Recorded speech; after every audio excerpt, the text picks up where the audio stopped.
anak Tuhan padahal Anda anak Tuhan, setan anak gitu. Tuhan nggak bisa bodoh. Bang Juma, Lah, anak Tuhan nggak bisa bagaimana bodoh. ceritanya tidak bisa bodoh kalau 1 Korintus 4 nomor 10 Kristen harus goblok karena Yesus. Salam satu Tuhan. Para sahabat, dukung semua ya channel Densa News Muslim. Di like, di subscribe, di share sebanyak mungkin untuk supaya mencegah sahabat-sahabat kita di luar sana tidak terpengaruh terhadap pemurtadan. Yohanes 5 buka Yohanes 5 ayat 37 sampai 38 coba. 36-nya coba Anda baca dulu. 39. Kamu menyelidiki kitab-kitab suci sebab kamu menyangka bahwa olehnya kamu mempunyai hidup yang kekal. Tetapi walaupun kitab-kitab suci itu memberi kesaksian tentang aku ini Yesus ya, namun kamu tidak mau datang kepadaku untuk memperoleh hidup itu. Ini cocok kali untuk Bang Juma ini. Kenapa? Karena Bang Juma itu otaknya dangkal. Saya sudah datang. Kau meneliti Alkitab nggak ngerti. Yesus. Coba baca di ayat yang terakhirnya, ayat 40 ya. Sebab jikalau kamu percaya kepada Musa, dia menekankan, Yesus menekankan kepada Musa, tentu kamu akan percaya juga kepadaku, ya. Sebab ia telah menulis tentang aku. Tentang aku itu siapa yang ditulis Musa? Coba pakai otakmu yang dangkal, coba. Coba. Itu maksudnya apa? Jadi apologiamu itu sudah tertulis di Alkitab ini. Kau nggak ngerti. Otakmu itu dangkal. Otakmu dangkal. Tunggu, jangan. Ya memang iya. Otakmu dangkal. Otaknya dangkal memang. Jangan maki-maki. Itu tertulis di mana? Enggak, aku nggak maki. Tadi abang bilang otak-otak enggak marah kok. Jangan nyerang pribadi, otak dangkal. Kau tunjukkan pribadi. Yang benar kalau anu. Oke, boleh nggak saya dengan ini pakai timer? Boleh nggak? Aku kan nggak bawa kebun binatang. Saya suka kalau orang saya suka kalau orang Tadi kritis dia kayak nyerang-nyerang boleh nggak pakai pribadi. timer? Iya, nggak ada yang bawa kebun binatang. Aku Apaan bilang kan kasih kok otak. nyerang-nyerang pribadi sih? Iya. Jadi Boleh otak nggak? dangkal Boleh itu nggak bisa kita coba ini? baca lagi Bilang ayatnya. orang Mereka- otak dangkal. Iya, Sekarang gini. coba juga. Tertulis di Yohanes. Zeus. Ya ini dia Zeus, tentang Zeus. apologen si Juma ini udah Zeus, tertulis di Zeus, Alkitab Zeus, ini. Coba Zeus, buka Zeus. Yohanes 5 ayat. Tolong dong, diam dulu biar Bang Juma dulu dong. Aduh, kan jadi mental kan dia, diserepot. Nih dulu deh, tadi langsung Bang Juma. Ayo silakan. Tadi. Ya itu tadi diserahkan itu, maksudnya dia kembali ke asalnya gitu, kembali dia ke sana. Makanya ditulis di dalam Yesaya, Tuhanlah hakimmu, Tuhanlah pemberi hukum, Tuhanlah raja dari segala raja, katanya. Pas itu pas disandang oleh Yesus. Makanya di dalam Matius itu tadi 25 ayat 31-32, Yesus akan datang untuk mengumpulkan segala bangsa. Yesus akan membalas setiap perbuatan orang sesuai semua dengan ayat Yesaya itu. Yesaya itu perjanjian lama loh, nabi terdahulu ribuan tahun sebelum Yesus ada. Sudah dinubuatkan.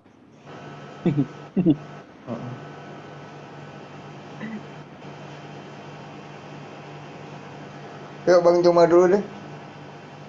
Aku Oke, baik. ya. Coba Anda, Bu Darni, coba Anda baca di data selanjutnya. Anda boleh memelintir data nomor 25, tapi Anda nggak bisa lolos di data 28. Tetapi kalau segala sesuatu telah ditaklukkan di bawah Yesus, maka Yesus sendiri sebagai anak akan menaklukkan dirinya di bawah dia. Maksudnya gimana itu, Bu Darni? Tuhan menaklukkan dirinya di bawah Tuhan. Gimana itu? Tuhan menaklukkan. Kok ada itu Tuhan tadi. menaklukkan? Iya, kenapa ada Tuhan menaklukkan dirinya? Bukankah Tuhan itu tidak bisa takluk? Maksudnya gini Bang Juma, itu tadi yang seperti yang Lintir Bang lagi, Juma coba. Saya mau lihat. Anda pasti memelintir. Anda pasti memelintir karena data itu. Anda baca dulu. Anda baca sampai selesai data nomor 28. Anda baca. Jangan cuma bisa memelintir. Karena di situ dikatakan yang telah menaklukkan segala sesuatu di bawahnya supaya Allah menjadi semua di dalam semua. Jadi tinggal ada satu Tuhan, yaitu adalah Allah. Tinggal satu Tuhan, yaitu tinggal ada. Terus Yesus jadi apa di sana, Bu? Nggak ada, dia sudah kembali loh, udah pulang dia ke kembali atau takluk di bawah Allah, kembali atau takluk di bawah Allah. Namanya itu takluk, kembali, menyerahkan, sudah bersatu dia dengan Bapa. Enggak, karena kedudukan Yesus di sana sama-sama dengan makhluk yang lain yang telah ditaklukkan di bawah Tuhan, dan kemudian dikatakan supaya Allah menjadi semua di dalam semua. Oh, berarti kita semua ini adalah Allah gitu maksudnya. Bukan. Kita juga Yesus Allah. itu. Loh, Bukan, Yesus itu supaya kembali Allah kepada- menjadi semua di dalam semua. Iyalah, benar lah. Allah lah Ayo. semua yang Gimana? berkuasa. Namanya dia yang maha kuasa. Mana ada lagi yang lain? Berarti kita juga. Enggak dong, kita enggak. Supaya Allah menjadi semua di dalam semua. Yesus yang tadinya berkuasa diberi hak untuk menghakimi, ya, diberi kekuatan, diberi mukjizat. Tetapi kalau segala sesuatu telah ditaklukkan di bawah Yesus, maka Yesus sendiri sebagai anak akan menaklukkan dirinya di bawah Dia yang telah menaklukkan segala sesuatu di bawahnya, supaya Allah menjadi semua di dalam semua. Jadi Allah menaklukkan Yesus supaya tinggal Allah saja. Yesus sudah Memang. selesai tugasnya. Nah, terus Iya, kembalilah. terus Kembalilah. Terus Yesus, loh, kenapa jadi kembali? Dia menjadi apa kok ada Tuhan kembali menjadi Tuhan? Tadinya dia Maksudnya ditaklukkan. kembali menyatu. Maksudnya kan gini Bang Juma, kan awalnya kan Aduh, Yesus itu parah ini, parah, Bang Juma. Enggak, Bang Juma yang parah. Gak bisa begitu, Bu. Bagaimana ceritanya anak manusia menaklukkan dirinya menjadi Tuhan? Gimana ceritanya? Tunggu dulu Bang Juma. Kita lihat dulu awal mulanya kenapa ada Yesus. Yesus kan berasal kenapa? dari roh, kalem, dan firman Allah. Nah, terus ibu yang berasal menjadi dari mana? Ibu berasal dari mana? Kalau aku berasal dari Ibu berasal dari persetubuhan mana? Mama dan bapakku. Aku berasal dari Anda persetubuhan mama dan giliran bapakku. kayak begitu Anda lari ke persetubuhan. Roh ibu itu dari mana? Ya, emangnya Yesus rupanya Roh ibu dari Yusuf mana? sama Maria bersetubuh? Kan enggak kan Bang Juma? Rohnya ibu dari mana? Saya tanya. Dari Rohku dari yang mamanya, memang mamanya ibu yang berikan roh. Bukan, rohku ya Ah. dari Allah. Allah yang memberikan Berarti roh Anda Aku adalah hidup. roh Anda adalah roh Allah, betul? Iya. Bukan rohku terus adalah roh rohnya Allah. Yesus? Roh Yesus juga roh Allah. Ya sama berarti. Berbeda. Sama berarti sama-sama roh Allah. Bedanya? Bedanya? Kalau Yesus kalau aku bukan firman Allah, kalau aku bukan firmannya, bukan Loh. kalamnya. Loh. hanya- Bagaimana ceritanya, Bu? Matius 4 nomor 4 coba Anda baca. Bahaya ini, bahaya. Masa Anda mengatakan Anda bukan firman? Wah, parah ini, parah. Masa Anda mengatakan Anda tercipta sendiri bukan atas kehendak Bapa? Iya, aku tahu nanti Bang Juma nanti menyatu-nyatukan dengan Yesus. Berarti sama lah. Matius 4, Bu, dengar Bu. Matius 4 nomor 4. Yesus berkata, ada tertulis, manusia hidup bukan dari roti saja, tetapi dari setiap firman yang keluar dari mulut Allah. Iya. Nah, Anda adalah firman yang keluar dari mulut? Iya, yang keluar dari Nah, mulut iya. Allah melalui persetubuhan. Yesus Jadilah adalah sperma. tunggu. Yesus adalah firman yang keluar dari mulut. Yesus beda. Yesus nggak ada bersetubuh mama bapaknya. Lah, gimana ceritanya? Hanya gara-gara bersetubuh, Yesus menjadi Tuhan karena tidak bersetubuh emaknya. Katanya Tuhan Anda Maha Kuasa. Beda, Apakah Bang Tuhan Juma. saya tanya dulu, apakah Tuhan Anda berkuasa membuat seorang wanita perawan hamil tanpa disetubui? Berkuasa enggak Tuhan Anda? Berkuasa? Berkuasa. Terus kenapa Anda menjadikan manusia yang dilahirkan tanpa laki-laki menjadi Tuhan? Karena Yesus itu Karena? berbeda. Tunggu dulu. Karena Yesus itu berbeda dengan manusia-manusia yang ada di muka bumi ini. Beda. Hanya gara-gara Beda. itu alasannya. Yesus berasal dari roh, kalem, dan firman Allah yang Loh, turun terus ke kita- bumi untuk tunggu dulu. terus kita yang ini turun apa? ke bumi untuk menebus. Emangnya aku menebus manusia? Aku ada di bumi ini? Enggak kan? Yang membuat Yesus menjadi tebusan dosa seperti tai sapi itu siapa? Tuhan. Ya. Ada Iya. dalilnya. Yahweh. Ada dalilnya. Di mana Ada Yahweh dalilnya. mengatakan? Di mana dalilnya Allah manusia penebusmu. menebus? Di mana? Di mana dalilnya? Allah lah penebusmu di dalam Yesaya. La haula wala quwata illa billah.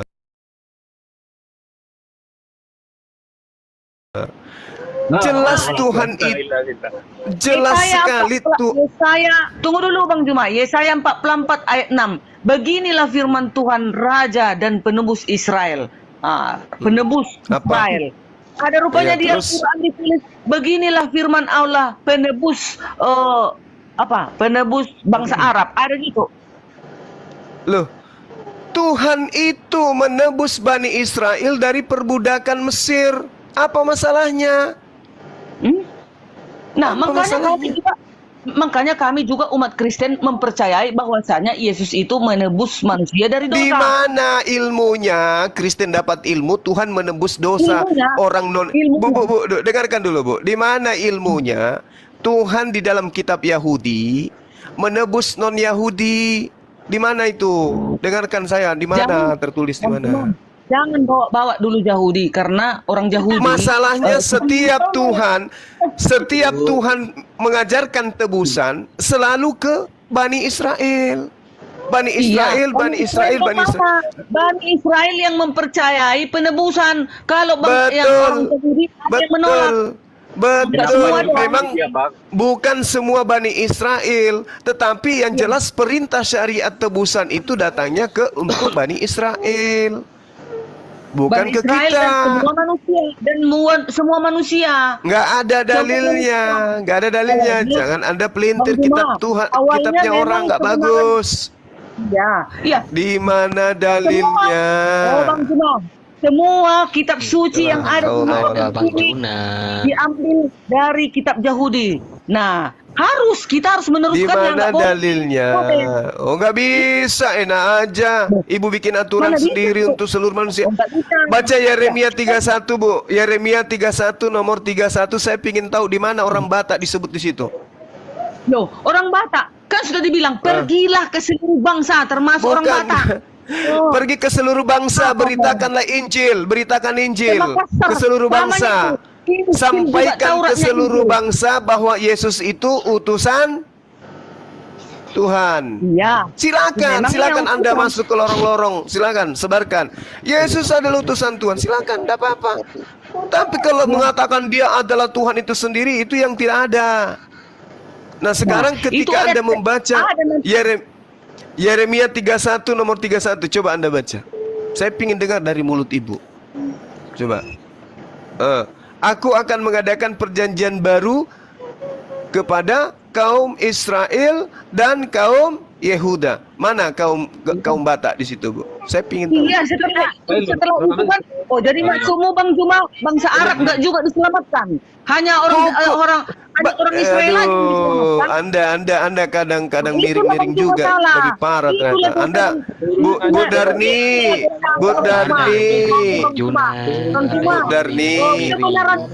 Kebenaran itu berlaku untuk semua manusia. Jangan kalap Bu Darmi, jangan kalap. Tenang. Sudahlah, kalau Bu Darni, kamu yang dengarkan saya, Bu Darni, karena kamu itu pembohong, kamu penipu, kamu perempuan tapi kau penipu. Di mana dalilnya? Dengarkan saya. Dengarkan saya kalian. Dengarkan saya. Dengarkan. Tolong tunjukkan dalilnya. Astagfirullahaladzim. Bentar Bang Yuan. Tolong tunjukkan dalilnya. Ketetapan Iya, bentar biarin dulu coba. Tolong tunjukkan dalilnya. Bang Juma jangan lama-lama ngomong ya. 2 menit aja cukup. Iya, karena kalian kayak binatang. Orang bicara kalian menggonggong. Iya, Orang gila. Kami binatang, kalian orang gila. Kami binatang, kalian orang gila. Ditulis di dalam Markus 5, Darni, Markus 5, orang yang menyembah Yesus itu orang gila. Markus 5. Di dalam Al-Quran juga orang yang diturunkan Al-Quran adalah orang-orang gila. Biar tahu. Itu orang kafir yang menuduh. Tapi di dalam kitabmu, Bu Darni, di dalam kitabmu, dalam kitabmu Markus 5, orang gila yang menyembah Yesus, orang kerasukan roh setan. Kubacakan biar kau tahu malu kau. Perempuan dah tahu diri kau. Ya betul bang, Nah, betul. pantasan suamimu lari karena begitu kau mulutmu. Gak bodoh Dengarkan. lagi. Dengarkan ya. Ini sudah ku baik-baik tapi mulut kalian tajam kali. Lalu sampai mereka di seberang danau di daerah orang Gerasa. Baru saja Yesus turun dari perahu. Datanglah seorang yang kerasukan setan dari kuburan menemui Yesus. Dan orang itu diam di sana dan tidak ada seorang pun lagi yang sanggup mengikatnya, sekalipun dengan rantai. Karena sudah sering dibelenggu di rantai, tetapi rantainya diputuskannya dan dibelenggu dimusnahkannya, sehingga tidak ada seorang pun yang cukup untuk menjinakkannya. Siang malam orang kerasukan setan ini berkeliaran di kuburan dan bukit-bukit sambil teriak-teriak dan memukuli dirinya dengan batu. Ketika ia melihat Yesus dari jauh, berlarilah orang kerasukan setan ini menemui Yesus lalu menyembah Yesus. Satu. Jadi siapa yang menyembah Yesus? Orang yang kerasukan setan. Nah, coba Anda lihat di data nomor 15-nya. Ketika mereka datang kepada Yesus dan melihat orang yang kerasukan itu duduk, sudah berpakaian dan sudah waras. Berarti tidak gila lagi kan? Enggak kemasukan roh jahat lagi kan? Orang tadinya yang kerasukan setan itu, maka takutlah mereka. Orang-orang yang telah melihat sendiri hal itu menceritakan kepada mereka tentang apa yang telah terjadi atas orang yang kerasukan setan itu, tentang babi-babi itu. Lalu mereka mendesak Yesus supaya ia meninggalkan daerah mereka. Pada waktu Yesus naik ke dalam perahu, orang yang tadinya kerasukan setan itu meminta supaya ia diperkenankan menyertai Yesus. Jadi orang yang menyertai Yesus tidak lagi menyembah Yesus karena sudah waras. Itu dalil Bu ya, itu dalil. Apa bang? Kalau Bang Itu Iwan Haris. dulu, tanggapin Ya, Bang Iwan. jadi orang-orang yang masih menyembah Yesus hari ini adalah orang yang kerasukan setan. Betul. Oke? Itu Bego orang lo. kerasukan setan. Dan ini Tambahin dalilnya. sedikit nih.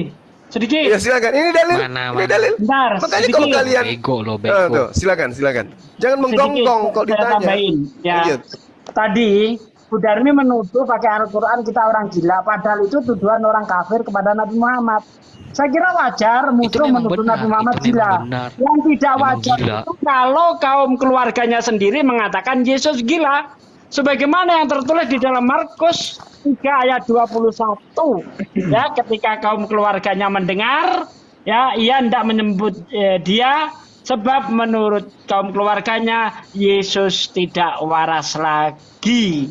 Kan jelas tuh. Nah, kalau musuhnya ngomong Nabi Muhammad gila, wajar, namanya juga musuh, benci. Tapi ini kok kaum keluarganya sendiri Iya memang yang mengatakan gila, Yesus Muhammad gila. memang gila. Silakan Gimana, tambahin. Tapi sedikit saya tambahi akhi. Jadi kalau dikata gila itu wajar karena apa? Tidak waras karena apa? Dia masuk ke rumah orang, ke rumah warga, habis itu menghabiskan makanan-makanan, sehingga orang-orang yang datang kemudian tidak kebagian makanan karena dihabiskan oleh Yesus yang kerasukan setan gitu loh akhi. Itu silakan. Bang Iwan apa Bang Alvaro? Silakan. Bang Udani diam dulu. Ayo Bang Iwan, silakan. Tadi mau nanggapin, mau ngomong katanya. Silakan. Kondusif bang ya, Bang Yon. Ya. Silakan aja ngomong-ngomong. Oh enggak. Bang Alvaro enggak. Lanjut dulu bang. Oke. Saya lagi cuma lanjut lagi. Lanjut lagi. Semangat. Iya, jadi lucu ya. Lucu saudara-saudara ini. Kita menjelaskan data yang ada di dalam kitab saudara. Tapi Anda sendiri yang pelintir. Kita udah menjelaskan tuh, Anda yang melintir demi ego iman. Tapi kalau Anda memiliki akal, Anda akan mengiyakan apa yang kami sampaikan. Nah itu bang. Jelas. Itu, bang. Akal dan logika aja pakai ya. Iya kan bang ya? Iya, apa yang tertulis di dalam kitab saudara, tolong Anda cermati dengan akal. Nah. Jangan dengan iman dulu. Nanti setelah masuk akal baru Anda imani. Jangan Anda imani sementara akal Anda menolak. 1 Korintus 15 nomor 24. Kemudian tiba kesudahannya. Ada masa sudah sampai pada titik selesai. Yaitu bila mana Yesus menyerahkan kerajaan kepada Allah Bapa. Yesus menyerahkan ini. Katanya tadi Ibu Darni dia serahkan kepada dirinya sendiri. Logika mana yang bisa terima?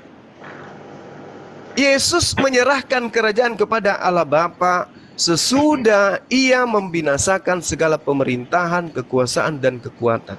Yesus menyerahkan kekuasaan itu. Oh, jadi kalau kita analogikan, Yesus kemudian membawa buku, contoh membawa buku. Lalu kemudian dia duduk. Lalu kemudian bukunya diarahkan kepada dirinya untuk dia. Kayak mana ceritanya itu? Logika mana? Terus data selanjutnya di Korintus 15 yang sama. Tetapi kalau segala sesuatu telah ditaklukkan di bawah Yesus, maka ia sendiri sebagai anak akan menaklukkan dirinya di bawah Bapa yang telah menaklukkan segala sesuatu di bawahnya, supaya Bapa menjadi semua di dalam semua. Yesus berada di bawah Bapa, supaya cuman ada Bapa sendiri. Nah, pembuktiannya di mana? 1 Korintus 3 nomor 2. Kita akan sama seperti Yesus, sebab kita akan melihat Yesus dalam keadaan yang sebenarnya. Berarti Yesus kembali menjadi manusia, tidak memiliki apa-apa lagi. Ya, silakan. Saya mau tanya, Muhammad Gedein itu dikit dong siapa sih suaranya dong. sebenarnya? Gedein dikit, gedein. Muhammad Silakan. itu sebenarnya siapa? Dia adalah penolong lain yang dinubuatkan oleh Yesus di dalam Yohanes 16. Kata siapa oleh Yesus? Dia dinubuatkan oleh Yesus sebagai penolong lain yang akan datang kemudian mengajarkan segala sesuatu tentang hukum-hukum. Hukumnya hukum apa? Segala sesuatu yang terkait dengan Apa? hukum-hukum. Contoh, Apa? hukum waris. Apa? Diajarkan di Gimana? dalam kitab Anda hukum waris? Tapi di kitab kami tidak ada namanya Muhammad. Lah, bagaimana mungkin mau diloloskan kitab terjemahan kayak begitu? Mana? Hah? Mana? Apanya? Tunjukkan segala firman yang Yesus terima. Mana? Segala firman Tidak, yang Yesus terima. Saya lagi bertanya sama Anda. Iya, Anda kan mencari tuh. Suaranya Bang Alvaro kecil banget. Anda kan mencari mana. Saya juga kembali mencari mana segala firman yang disampaikan oleh Yesus itu yang tidak mengalami penambahan dan tidak mengalami pengurangan. Yesus mengatakan, dengarkan, Yesus mengatakan, aku tidak berkata-kata dari diriku sendiri. Aku tidak berkata-kata dari diriku sendiri. Apa yang aku katakan adalah apa yang diperintahkan untuk aku sampaikan. Jangan nangis dulu. Encen dulu Bang, encen Bang. Sulit. Memang sulit karena Anda membantah semua perkataan Yesus. Sulit memang. Nah, sekarang begini. Sekarang gini. Mari kita berpikir sama-sama. Iya. Saya ajak Anda santai. Yesus di dalam kitab saudara mengatakan, aku tidak berkata-kata dari diriku sendiri. 1. Segala firman yang engkau sampaikan kepadaku telah aku sampaikan kepada mereka. Berarti ada firman yang Yesus terima yang tidak Yesus tambahi dari perkataannya sendiri. Sebentar. Kenapa? Memang kitabmu itu kalau dibaca macam orang komat kamit.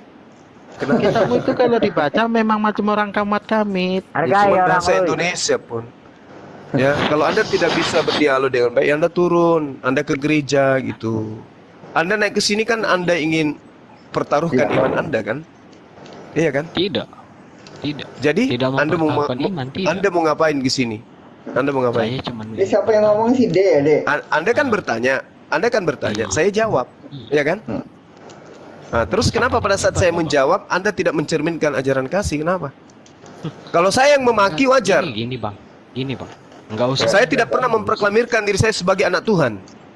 Tidak usah. Kalian anak Tuhan. Iya, kami anak Tuhan. Anak Tuhan itu meskipun kalian dibunuh, Anda nggak boleh melawan. Oh, nggak bisa gitu Bang Juma. Oh, nggak bisa Nah, gitu. kalau begitu Anda bukan anak Tuhan berarti, anak setan Anda berarti. Jangan Anda mengklaim diri Anda. Jangan Anda mengklaim diri anak-anak Tuhan padahal Anda anak setan kan gitu. Tuhan nggak bisa bodoh. Bang Juma, anak Tuhan nggak Bagaimana bisa bodoh. ceritanya tidak bisa bodoh? Kalau 1 Korintus 4 nomor 10 Kristen harus goblok karena Yesus. Gimana tuh? Kristen bijak karena Yesus. Ada juga Nenek bijaknya. Mukipel. Di situ dalilnya dikatakan Janda. Kau dibilang di dalam 1 Korintus 4 nomor 10. Darni bodoh karena Yesus. Sama-sama kita. Aku janda, kau duda. Ya, saya janda. Saya duda karena istri saya dipanggil oleh Allah. Kamu? Karena skendo kan? Karena ngentot kan sama lagi wanita lain, ya kan? Jujur. Ini keajaran Bentar. Lakinya ngedos sama wanita lain, janda, hoten, bahlul. harus kayak gini keajaran Islam. Makanya saya katakan, kamu bertanya, aku menjawab. Kamu katakan, kamu katakan, turunin. Yang canda gitu lah. Kamu numpang di Indonesia hidup, ingat itu ya. Kau numpang di Indonesia hidup, ingat itu. Agama terbesar itu agama apa, Mas Bro? Kau pergi sana, kemana kau pergi? Ke Belanda, ke majikanmu sana. Jangan kau tinggal di sini kalau itu. Turunkan. Didoakan host. setiap hari. Dikit-dikit doakan Muhammad, itu kenapa? Masih ada lagi yang mau bicara? Lalu Ada lagi? Muhammad itu kenapa harus setiap hari didoakan itu? Ya daripada kau Tuhan setiap hari minta makan. Berikanlah. Bentar, ini dia nggak tahu Yesus didoakan itu. Tidak ada.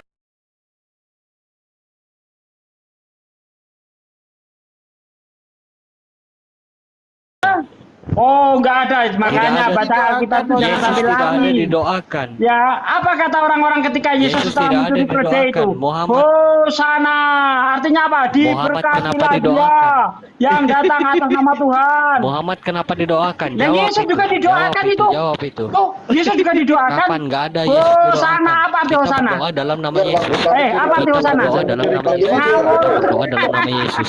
Tukar akun Bang Juma. Bukan didoakan. Woi, apa arti Hosana, woi? Tukar akun. Apa arti Hosana apa? Mana orangnya? sana itu. Apa arti Hosana? Tidak ada. Tidak ada. Tidak ada. Ah, Yesus temannya yang nggak ada, nggak Kita ada. berdoa dalam nama Nggak ada, Yesus. nggak ada. Nggak ada, nggak ada. Muhammad itu didoakan kenapa? Karena dia berdosa. Jadi Tuhan Muhammad itu dia karena berdosa, dia makanya didoakan. Nah, Dan Yesus juga didoakan karena dia berdosa nyuri keledai orang, gimana sih? Kapan? Ya itu. Kapan? Mana dalilnya? Dialog, tanya jawab, ya saling malah tanya berbicara. dalil lagi. Nanti ditunjukkan dalil Di nangis. dalam Markus 11 ayat Mana? 1. Mana? Oke, saya baca. Tidak ada, Di dalam tidak ada. Markus Setiap 11 hari, ayat setiap 3 hari sampai itu. ayat Muhammad didoakan itu kenapa? Bentar, Jawab. dengar dulu, Jawab. dengar. Anda kan Jawab. minta dalil, mana Jawab buktinya dulu, Yesus jawab nyuri dulu. keledai? Dengar nih, dengar. Jawab dulu. Kenapa Ini lagi Muhammad mau setiap hari dijawab. didoakan? Iya, Diam dulu. bukan cuma Nabi Diam Muhammad, dulu. Yesus juga Tidak didoakan. ada Yesus Di dalam, didoakan. oke, saya Kami bacakan berdoa ayatnya, dalam dengar. nama Yesus. Dengar. Kalau nggak mau dengar, saya turunin loh. Kalian itu. Ya, kalau nggak mau Turun dengar, sendiri, turunin. nggak ada gunanya Di tuh dalam sama Markus kalian itu. 11 Tidak ayat ada, 10. tidak ada. Turunin bang. Ah, udah, ini saya jawab ya. Nih, Markus 11 ayat 10. Diberkatilah kerajaan yang datang, kerajaan Bapak kita Daud. Hosana di tempat yang maha tinggi. Apa arti Hosana? Diberkatilah dia. Apa arti sholawat? Diberkati. Kok nggak ada apanya, nggak ada. Hedi. Orang Itu diberkati itu. Malah Bang Refil bentar. itu baru Yesus ya, no. itu baru Yesus. Kalau untuk Tuhan Allahnya sendiri itu pun mesti dikuduskan dulu baru dia Iya, karena kudus. masih najis. Karena ini apa nama ya Bapa yang di sorga, kuduskanlah namamu. Kalau tidak dikuduskan berarti dia najis. Kena Makanya harus repot, dikuduskan Jahe. dulu. Iya, Nggak repot. gara-gara si janda tadi tuh. Makanya naik mau debat itu baca dulu kitabnya baru mendebat. Jangan asal-asal naik. Selesai naik nangis-nangis di atas. Ini Maki-maki. keunggulan orang Kristen ini adalah kehebatan mereka itu memelintir gitu ya, melintir kitabnya sendiri. Itulah hebatnya mereka ini. Karena memang kata Allah mereka adalah sejahat-jahatnya makhluk. Itu Al-Quran yang menerangkan itu. Bahwa orang kafir itu memang adalah sejahat-jahatnya makhluk. Itulah Iya. mereka. Karena apa ya? Memang di situ menjadi Kristen itu wajib bodoh sampai mati, dan untuk menjadi gila itu syaratnya mesti menjadi Kristen, itu sah. Itu memang begitu. Maka ketika berdebat dia hanya maki-maki entah apa-apa yang dikesahkan, giliran suruh ngomong dia tidak berani, tidak mau. Jangankan ditanya, jangankan menjawab, bertanya saja mereka bingung, apalagi disuruh menjawab gitu, apalagi ditanya. Semuanya karangan. Maka semakin kita berdialog dengan mereka ini semakin membenarkan Al-Qur'an. Bismillahirrahmanirrahim. Walaqad zara'na li jahannama katsiran minal jinni wal ins. Bentar Kyoto, bentar. Tadi. Dan Selamat sungguh malam Kyoto. Ya, bentar Kyoto, bentar. Ya lanjut Abang. dan sungguh kami isi neraka yang banyak dari kalangan jin dan manusia. Lahum qulubun la yafqahuna biha. Mereka memiliki hati tetapi tidak dipergunakannya. Untuk apa? Untuk memahami ayat-ayat Allah. Walahum a'yunun la yubsiruna biha. Dan mereka memiliki mata tetapi tidak dipergunakan untuk melihat tanda-tanda kekuasaan Allah. Lalu Allah mengatakan apa? Walahum azanun la yasma'una biha. Dan mereka mempunyai telinga tetapi tidak dipergunakan untuk mendengarkan ayat-ayat Allah. Ulaika kal an'am bal huwa adallu ulaika humul ghafilun. Mereka seperti hewan ternak binatang, bahkan lebih sesat dari binatang. Mereka itulah orang-orang yang lengah. Bang, saya pingin minta pendapat saudara, apakah saya salah paham menyikapi 1 Korintus 15:24 ini? Kemudian tiba kesudahannya, yaitu bila mana Yesus menyerahkan kerajaan kepada Tuhan Bapa, sesudah ia membinasakan segala pemerintahan, kekuasaan, dan kekuatan. Saya menyikapi gini, bahwasanya di 1 Korintus 15:24 ini Paulus mengatakan bahwa akan ada masa di mana Yesus itu akan menyerahkan semuanya kepada Allah Bapa. Dan kemudian ya dia bukan lagi seperti yang Anda imani, karena dia sudah menyerahkan segala apa yang diberikan. Karena di dalam pengakuannya dia, Matius 28 nomor 18, Yesus berkata, "Kepadaku telah diberikan segala kuasa di surga dan di bumi." Ternyata ada masa kesudahannya di mana kuasa itu akan diserahkan semua kembali kepada Bapa. Nah, artinya Yesus pada saat menyerahkan kuasa itu, ya dia kembali menjadi manusia. Bagaimana menurut saudara? Manusia biasa maksudnya. Silakan. Bang, sila lagi mungkin nggak hafal kali Bang, Bible-nya Bang. Mungkin dibacain kali Bang. 1 Korintus 15:24, kemudian tiba kesudahannya, yaitu bila mana ia, Yesus, menyerahkan kerajaan kepada Tuhan Bapa, sesudah ia membinasakan segala pemerintahan, kekuasaan, dan kekuatan. Artinya Yesus menyerahkan kuasa kembali kepada Bapa. Sehingga saya katakan, ketika teman-teman Kristen mengatakan Yesus itu 100% Tuhan, 100% manusia, pada saat Yesus menyerahkan 100%, menyerahkan kerajaan itu kepada Tuhan Bapa, maka yang tersisa tinggal 100% kemanusiaan. Setuju nggak Anda? Silakan.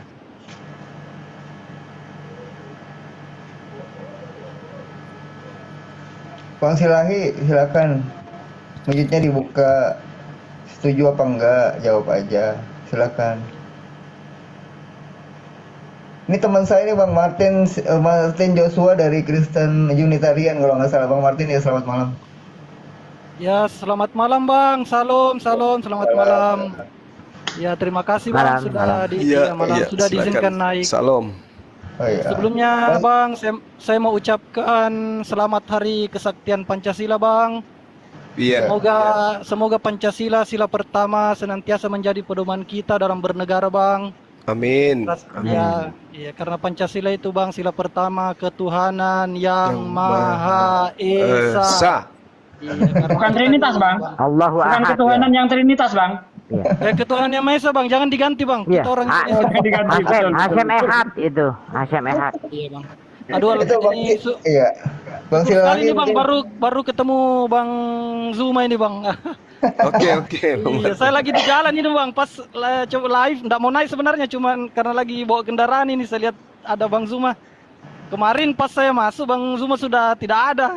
Oke, Iya, Bang. Kemarin kayaknya ke apa, ke blokir, Kejepit. ke report. Ayo Bang Silwangi ditanggapin dulu bentar ya Bang Martin ya. Ya turun orangnya. Gak bisa jawab. Mungkin dari Bang Martin kali ya. Udah apal kali. Kalau saya bang, cuman yang bertulisan merah bang, yang Alkitab saya bang. 18% dong kalau gitu. Mantap dong. Cuma yang 18% bang, yang saya Alkitab saya itu tidak membingungkan bang. Iya. Ini pengikut Yesus ini dia. Ini baru pengikut Yesus. Iya bang, pengikut Yesus yang disesatkan bang. Betul. Berarti nggak pakai email Paulus, Bang Martin. Email Paulus kan hitam semua. Nggak, saya bukan peminum kencing Paulus bang. Mantap. Makanya otak saya itu bening bang, karena saya tidak pernah mabuk kencing Paulus bang. Iya. Mantap. Kira-kira kalau Yesus itu ada gitu, kira-kira dibidatkan nggak sama Trinitas bang?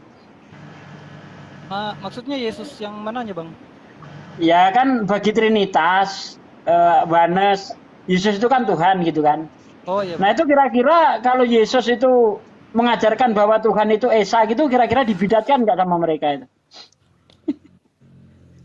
Mana berani dia bidatkan bang, kalau Yesusnya yang asli muncul bang. Bukan abang, maksud saya yang Trinitas itu dong. Kira-kira Yesusnya yang membidatkan mereka. Oh iya bang, karena kan kalau saya pribadi ya bang, Unitarian ini yang monoteisme ini bang, ya saya sesuai dengan pengajaran Yesus yang sebenarnya sih bang. Karena kan kalau dipikir ini Unitarian sebenarnya yang paling awal sebenarnya ada bang, kalau kita betul sejarah itu bang. Betul. Al-Quran pun mengatakan itu. Setuju.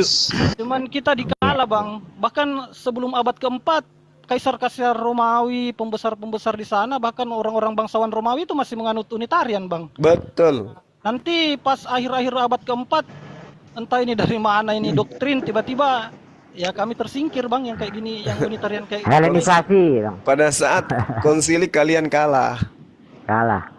Iya bang.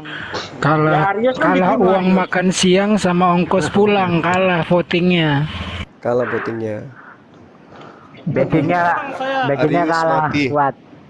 Saya hidup di Indonesia ini bang, walaupun saya minoritas di tengah yang lebih minoritas lagi, tapi saya ibaratnya saya tetap menjadi mayoritas di langit bang. Wah mantap. Betul. Iya. Saya mayoritas di langit bang, walaupun saya minoritas di Indonesia bang, tapi di langit mantap. Iya. Bang Ucok, malu ada yang mau disampaikan. Unitarian yang nggak bisa debat kita. Orang kita setuju bahwa Tuhan itu Esa, selesai dah. Halo, assalamualaikum. Makanya enggak tahu. Waalaikumsalam. Oh Muslim, iya. Apa? Silakan bang, 2 menit bang, silakan. Salam kenal semuanya. Waalaikumsalam warahmatullahi wabarakatuh. Mau tanya sama Bang Juma. Ya. Allahu Akbar. Iya, gimana? Bang, saya punya keluarga ya kan, mau minta pendapatnya Bang Juma gimana. Saya punya sepupu, waktu dia nikah, suaminya itu dari Kristen tapi dia masuk ke Islam. Tapi lama-lama kayak sekarang ini malah hari Minggu ke gereja. Gimana menurut Bang Juma itu?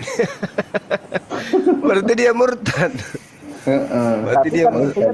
Islam Bang Juma. Oh, nggak bisa. Kecuali kalau dia ke gereja hanya sekedar untuk jadi fotografer mungkin bisa. Tapi kalau ke gereja untuk ibadah itu sudah murtad itu.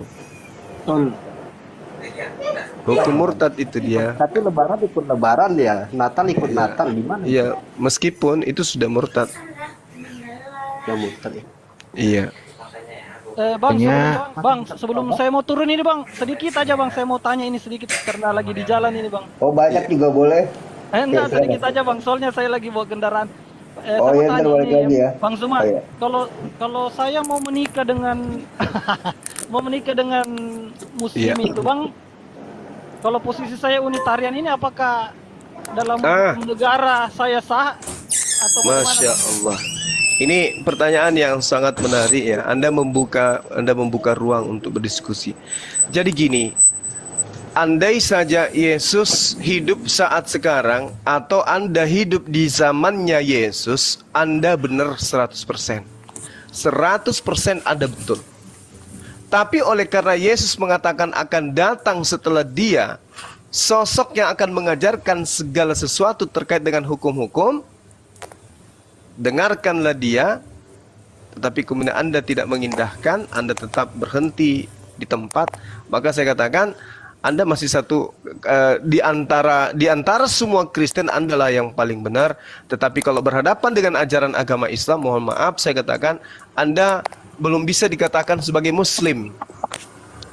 Masih pengikut Yesus tapi belum dikatakan Muslim, dalam arti kata gini, Yesus mengajarkan jika hidup keberagamaanmu tidak lebih baik dari ahli Taurat, maka engkau tidak akan masuk ke dalam kerajaan surga, kerajaan langit. Nah, di dalam Yohanes 16 diterangkan bahwasanya akan datang, ya, adalah lebih baik jika aku pergi. Sebab jika aku tidak pergi, penolong lain itu tidak akan datang. Nah, ketika ia datang, yaitu Roh Penghibur, dia akan berkata-kata dari diri, dia tidak berkata-kata dari dirinya, melainkan apa yang diucapkan itu adalah apa yang diterima dari Bapa. Nah, ketika dia datang, dialah yang akan mengajarkan segala hukum-hukum, segala keadilan, pengisapan dunia akan dosa. Sehingga ketika Anda berbicara mengenai Islam, Islam itu paling menjunjung tinggi yang namanya Nabi, Rasul yang datang kepada Bani Israel, yang seperti Anda imani, yaitu Yesus. Dia adalah Nabi, dia manusia suci, lalu kemudian dia adalah Rasul yang mengajarkan jalan kebenaran dan hidup kepada Bani Israel. Nah, cuman sangat disayangkan saudaraku, kalau Anda bertanya, bolehkah? Saya rasa belum, karena Anda tidak mengimani baginda Rasulullah Muhammad SAW sebagai pelanjut tongkat estafet pengajaran Yesus atau Nabi Isa alaihissalam. Sekiranya Anda kan sudah menuhankan Tuhannya Yesus, tinggal selangkah lagi Anda menjadi Muslim, Anda tidak akan meninggalkan Yesus. Menjadi Islam, Anda tidak akan meninggalkan Yesus. Justru dengan menjadi Islam, Anda akan semakin cinta kepada Yesus. Percaya saya. Karena di situ kita akan mendudukkan perkara di mana Yesus itu adalah orang suci, dia adalah Nabi, dia adalah Rasul yang diutus kepada Bani Israel. Jadi kalau Anda mengatakan menikahi, itu belum sah karena akidahnya belum sepenuhnya sama. Seperti itu, Bang. Oh, siap-siap, Bang. Iya. Iya, bukti bahwa kita mencintai Yesus, Bang. Kita ada di sini, Bang. Kalau kita nggak cinta Yesus, saya nggak ada di sini, Bang. Ngapain? Kan saya cinta Yesus. Saya nggak pernah. Bentar, Bang. Oh, iya, Coba Anda dengar, adakah orang Muslim yang pernah mengganti namanya Yesus menjadi Encus gitu? Ada enggak? Nggak berani, Bang. Kenapa? Karena kitab kami melarangnya. Tidak boleh. Gitu ya. Kita membela Yesus di sini ketika dikatakan Yesus Tuhan dan sebagainya. Kita kembalikan lagi ajaran Yesus itu. Yesus tidak pernah mengajarkan dirinya Tuhan. Kami ada di sini karena kami cinta Yesus. Tidak sah iman seorang Muslim kalau tidak cinta Yesus. Ya, tidak sah iman seorang Muslim kalau tidak mengakui Yesus utusan Tuhan. Tidak sah. Tidak ada orang Muslim berani protes ini. Karena mereka sepakat dengan apa yang kita sampaikan, Bang. Jadi kalau Anda menjadi Islam, Anda tidak akan kehilangan Yesus. Justru Anda akan mendapatkan kedua keuntungan, menjadi pengikut Rasulullah dan menjadi pengikut Yesus yang sebenarnya.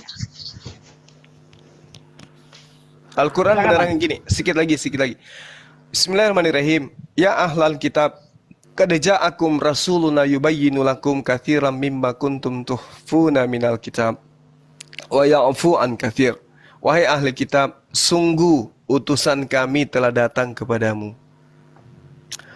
Tujuannya menjelaskan kepadamu banyak hal dari kitab yang kamu sembunyikan, dan banyak pula yang tidak dia jelaskan, tetapi dibiarkan. Sungguh telah datang kepadamu cahaya dari Allah, yaitu Islam, dan kitab yang menjelaskan, yaitu Al-Quranul Karim. Ini seruan, maka dikatakan oleh Allah di ayat selanjutnya, Yahdi bihillah manittaba'a ridwanahu subulan salam wa yukhrijuhum minaz zulumati ilan nur biiznihi wa yahdihim ila siratim mustaqim. Dengan kitab itu, dengan Al-Qur'an itu, wahai ahli kitab, Allah Tuhannya Bani Israel memberi petunjuk kepada yang mengikuti keridhaannya ke jalan keselamatan. Dan dengan Al-Quran itu pula Allah mengeluarkan orang dari gelap gulita kepada cahaya dengan izin Allah. Dan kemudian menunjukkan ke jalan yang lurus. Ini yang diterangkan oleh Al-Quranul Karim. Jadi ada seruan kepada kepada Bani Israel atau kepada ahli kitab. Lalu juga diterangkan gini, wa minal ladzina qalu inna nasara akhadna mitsaqahum fanasu hazzam mimma zukkiru bih faqrayna bainahumul adawah wal ba'da ila yaumil qiyamah wa sawfa yunabbi'uhumullah bima kanu yasnaun. Dan di antara orang yang mengatakan diri mereka itu adalah orang Nasrani, kami ini orang Nasrani, kami telah mengambil perjanjian kepada mereka, tetapi mereka sengaja melupakan sebagian pesan yang telah diperingatkan kepada mereka. Jadi ada pesan yang sengaja dilupakan. Pesan apa itu? Pesan ketika dikatakan bahwasanya masih banyak hal yang ingin aku ajarkan kepadamu, tetapi kamu belum sanggup untuk menanggungnya. Tetapi ketika ia datang, yaitu seorang penolong lain, dialah yang akan mengajarkan segala sesuatu yang tentang kebenaran. Nah, saudara saya, dikatakan dalam Al-Quran, tetapi mereka sengaja melupakan sebagian pesan yang telah diperingatkan kepada mereka. Apa kata Allah? Maka kami timbulkan permusuhan dan kebencian di antara mereka hingga hari kiamat. Makanya saudara, sebagai ahli kitab, ya, atau pengikut ahli kitab, itu Anda dengan yang lain selain Unitarian, Anda itu membenci satu sama lain. Ada permusuhan. Ibaratkan laut yang tidak ada riak tapi di dalamnya ada buaya. Lalu Allah mengatakan, dan kelak Allah akan memberitakan kepada mereka apa yang telah mereka kerjakan. Jadi ketika nanti di hari penghakiman, Anda akan dijelaskan. Bukankah dulu Yesus mengatakan banyak hal yang ingin Yesus ajarkan, tapi Bani Israel pada saat itu belum sanggup untuk menanggungnya. Berarti setelah oknum ini datang, hal-hal yang belum bisa ditanggung pada masa itu akan diajarkan kemudian oleh utusan setelah Yesus. Nah ini, harusnya saudara saya cari, apa segala hal yang tidak bisa ditanggung saat itu kira-kira. Nah itu dia. Saya kira gitu dari saya, silakan yang lain. Halo Pak Ro, kalau mau dialog yang bagus ngomongnya tolong. Boleh naik lagi boleh, tapi yang bagus. Silakan, ada yang mau ditanyain. Siap Bang. Terima kasih nih, Bang. Makasih Bang banyak Mate, nih. ya. Silakan Bang Makasih Mate. banyak pencerahannya nih Bang Suma. Oh iya, mau naik lagi nggak? Ya, sama-sama saudaraku, jangan tersinggung ya. Oh tidak Bang, justru saya ilmu itu mahal Bang. Jadi ilmu itu perlu dihargai Bang. Bukan dicaci, dihina Bang. Oke, saudaraku punya calon orang Muslim. Iya Bang, masalahnya gitu Bang. Oke. Masalahnya kan pernah saya juga punya, tapi bukan Muslim Bang. Tapi dia berminat jadi Unitarian. Tapi saya bilang, kalau kan di Unitarian itu kita ndak ada kayak macam ritual kalau mau masuk ke Unitarian Bang. Kita cuman bilang aja, aku bersaksi tiada Tuhan selain Allah dan Yesus itu adalah utusan Tuhan. Itu aja Bang. Karena kami kan tidak pakai sistem baptis Bang. Itu kan tidak ada dalam pengajaran Yesus Bang. Tidak ada di tinta merah itu Bang. Iya. Coba Anda coba dengarkan saya. Aku bersaksi tiada Tuhan selain Allah dan Yesus itu adalah utusan Allah. Sama kan kita? Jadi saya sudah bilang di mana ini ritualnya kayak gitu aja. Kalau kamu jadi Unitarian ya udah simple, nggak perlu ditenggelamkan ke dalam kolam apa Bang, nggak ada gitu-gitu. Cuman ajaran-ajaran yang belum sanggup ditanggung pada masa itu masih banyak yang belum diajarkan oleh Yesus. Nah kalau teman Kristen kayak Tritunggal, Trinitas, Trikwek-kwek ditanyai ajaran-ajaran yang belum bisa ditanggung oleh orang Yahudi pada masa itu yang belum diajarkan Yesus adalah apa? Yesus itu kemudian Yesus kemudian itu adalah Tuhan. Yesus kemudian itu adalah mengajarkan tentang kerasulan Paulus. Katanya itu yang belum bisa ditanggung. Padahal bukan itu poinnya. Ngarang ya. Iya, jadi ada hal yang lebih sulit. jika hidup keberagamaanmu tidak lebih benar dari ahli Taurat, berarti ada teori yang harus dipraktekkan yang lebih berat daripada teori dan yang harusnya dipraktek oleh Bani Israel. Nah, dan itu hanya Anda dapatkan di Islam. Itu dia. Jadi tidak bisa ya Bang, artinya dari hukum, maksudnya hukum Islam itu sendiri tidak menerima kalau walaupun maksudnya ya maksudnya kepercayaannya ini sejalan lah Bang, tapi dalam maksudnya aturan-aturan di Islam itu tidak membolehkan Bang ya, walaupun beda agama begitu Bang. Iya, karena saudara saya syahadatnya syahadatain, bukan syahadatain kepada persaksian kepada kenabian Rasulullah Muhammad SAW.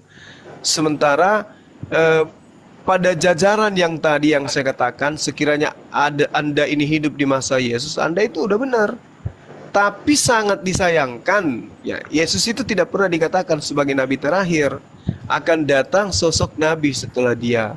Nah, kalau kita lebih jauh mengkaji tentang nabi yang sama seperti Musa, itu kita akan sampai kepada poin baginda Rasulullah Muhammad SAW. Kalau kita mengkajinya dengan akal sehat tanpa tendensi kebencian, gitu. Nabi yang sama seperti Musa, siapa yang mengajarkan hukum-hukum kepada bangsa-bangsa lain? Siapa yang menyelamatkan kaumnya dari penjajahan? Nah, itu harus sama seperti Musa. Siapa yang kemudian menerima hukum-hukum Tuhan, kemudian hukum-hukum Tuhan itu disuarakan kemana-mana, ya itulah dia. Itulah dia, ya, Nabi itu yang harus dicari. Sedangkan kemudian di dalam Ulangan 34 nomor 10, tidak akan ada lagi Nabi yang bangkit dari Bani Israel yang sama seperti Musa. Berarti Ulangan 18 nomor 18, wajib hukumnya di luar Bani Israel, Nabi yang sama seperti Musa ini. Bang Martin, boleh saya tanya sedikit Bang ya? Termasuk di dalam Ulangan tadi yang disebutkan Aki Juma, di dalam Ulangan 18 ayat 19 ya. Ulangan 18 ayat 19 di situ dikatakan orang yang tidak mendengarkan nabi itu orang yang tidak mendengarkan firmanku yang diucapkan nabi itu demi namaku dalam bahasa Ibrani bismi anoki, dalam bahasa Arab bismillah ya. Orang yang tidak mendengarkan firmanku yang diucapkan nabi itu dengan bismillah, daripadanya akan aku tuntut pertanggungjawaban. Nih, Tuhan akan menuntut Anda nih.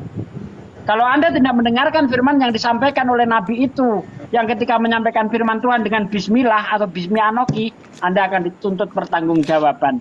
Pertanyaan saya, di dalam Bible nabi mana yang ketika menyampaikan firman Tuhan dengan bismillah atau bismi anoki atau demi namaku? Ayo. Siapa dia, Bang?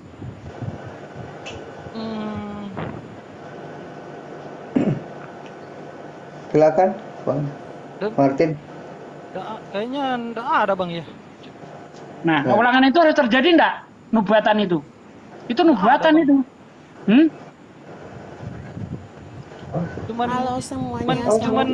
Cuman Yesus aja Bang yang berkata begitu. Selamat malam. Enggak ada, Bang. Yesus nggak ada berkata ketika menyampaikan firman Tuhan dengan nama Tuhan, nggak ada. Dia di bagian mana? Itu kan tadi dia ucapkan dengan nama Tuhanku Bang. Barang siapa yang tidak mendengarkan mengikuti maksudnya nama Tuhanku begitu Bang. Bukan itu.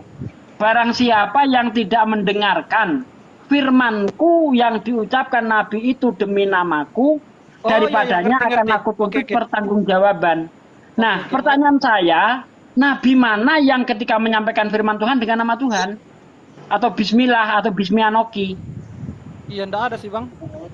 Nah, kalau enggak ada, nubuatan itu benar enggak itu? Harus terjadi enggak itu? Kalau harus terjadi, ya harus terjadi Bang. Nah, makanya itu perlu dicari. Cuman tidak ditahu siapa dia? Yang akan kasih terjadi itu siapa Bang? Nah, tidak ada lain dan tidak bukan Nabi Muhammad.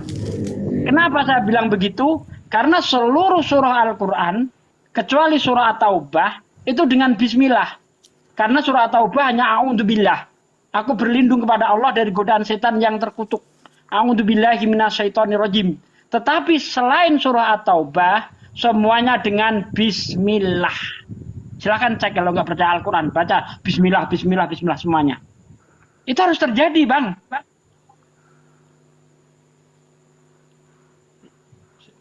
Ya, kalau beliau mengerti apa yang Ustadz Suki dan Ustadz Akhizul ini sampaikan, ya pasti terguncang dengan hal ini ya. Hanya sayangnya doktrin itu menancap pada orang-orang Kristen itu sendiri, yang dimana mereka gengsi menjadi seorang Muslim pertama.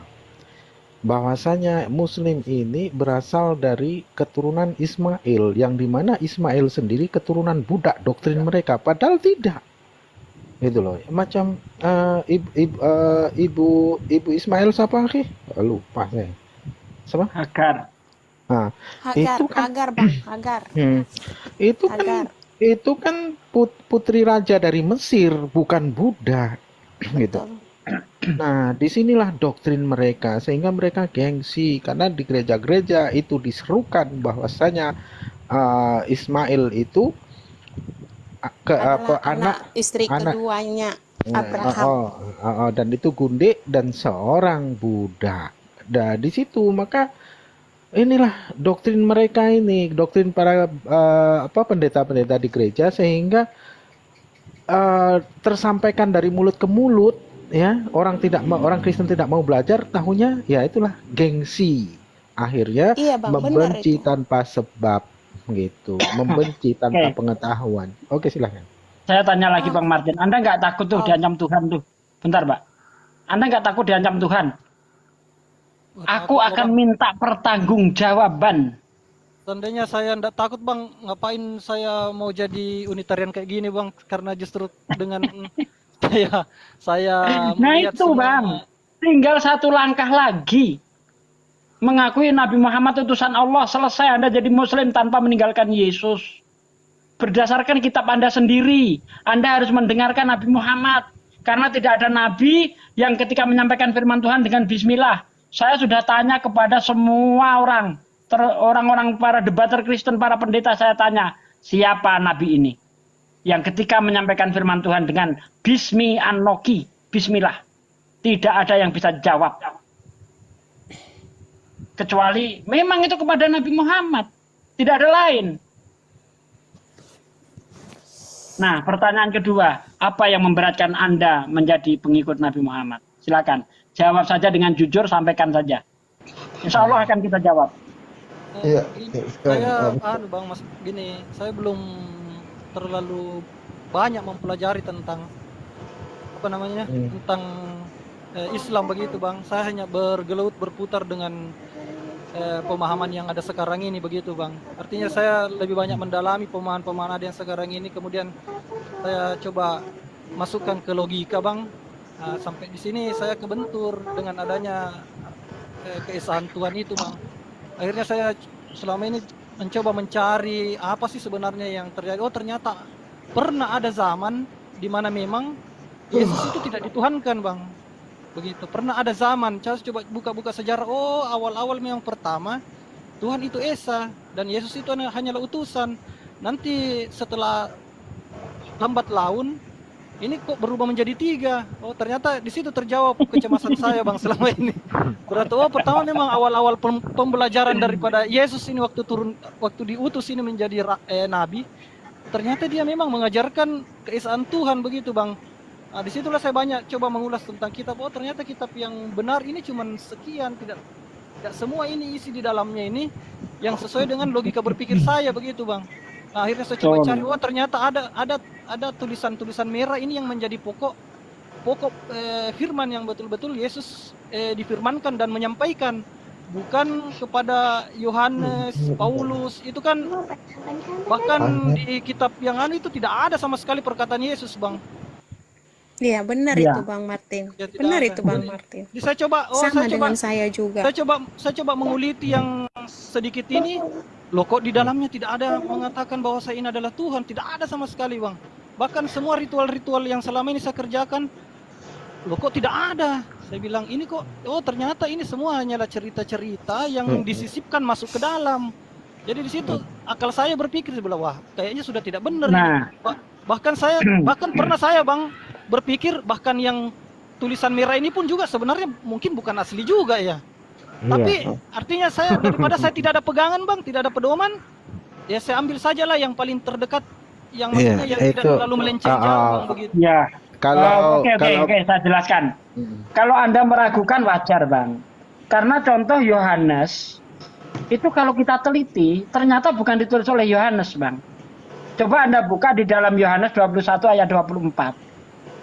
Ya, di situ dikatakan begini, dialah murid yang memberi kesaksian tentang semuanya ini dan yang telah menuliskannya bahwa kesaksiannya itu benar. Ini kira-kira siapa yang ngomong bang?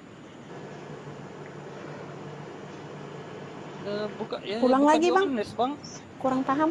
Coba ulang lagi. Dialah murid yang memberi kesaksian tentang semuanya ini dan yang telah menuliskannya bahwa kesaksiannya itu benar.